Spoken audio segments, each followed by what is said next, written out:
Salut à tous, je vais vous montrer en moins de 3 minutes comment vous pouvez paramétrer les FAQ dynamiques en page de produit. Vous savez, ces fameuses 3-4 questions qui permettent à vos visiteurs d'interagir avec votre produit et de répondre aux interrogations qui peuvent se poser par rapport au produit et le rassurer dans son achat.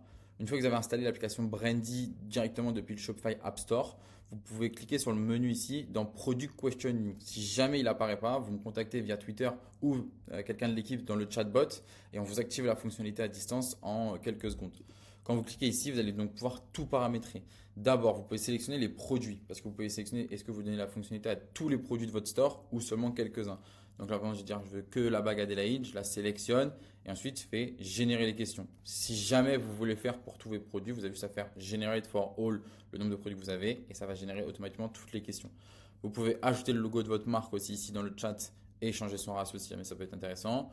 Si certains savent coder, vous pouvez faire un peu de custom CSS pour changer le style, mais c'est aussi des fonctionnalités qu'on va vous développer. Et donc, comme je vous le disais, les questions sont générées totalement par IA et donc vous avez une visibilité sur toutes les questions qui ont été générées en fonction de sa description, de ses méta-objets qu'on a réussi à scraper sur votre site. Si jamais vous voulez quand même malgré tout changer, vous pouvez manuellement changer toutes les questions comme vous voulez.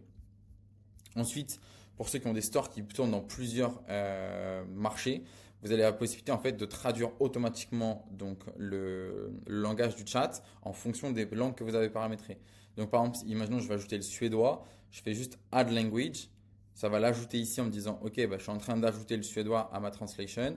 Je fais auto-translate une fois que j'ai validé les questions et en fait en bas, en quelques secondes, tout va se générer et les questions vont être générées dans la langue suédoise. Dès qu'un visiteur sera en lien avec ce marché ou géolocalisé avec la langue qui lui correspond, la FAQ va passer dans la bonne langue et quand vous scrollez ensuite en dessous, vous avez accès à tout l'historique pour voir les questions, les réponses qui ont été données, quelles sont les interrogations que se posent les clients. On est en train de développer le dashboard de visibilité, de synthèse, mais en tout cas à l'heure actuelle, vous pouvez le connecter avec le MCP de Claude, ce qui fait que vous pouvez générer vos propres rapports. Une fois que c'est fini, pour l'installer, c'est comme une app classique. Vous vous rendez directement dans votre online store.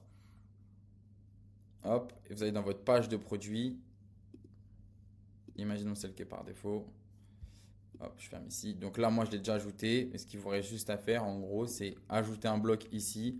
Et donc, vous ajoutez le bloc Product Question. Et automatiquement, ça va attribuer le bon bloc de questions à chaque produit. Donc voilà, si vous avez des questions, n'hésitez pas. On est disponible avec toute l'équipe. À bientôt. Ciao.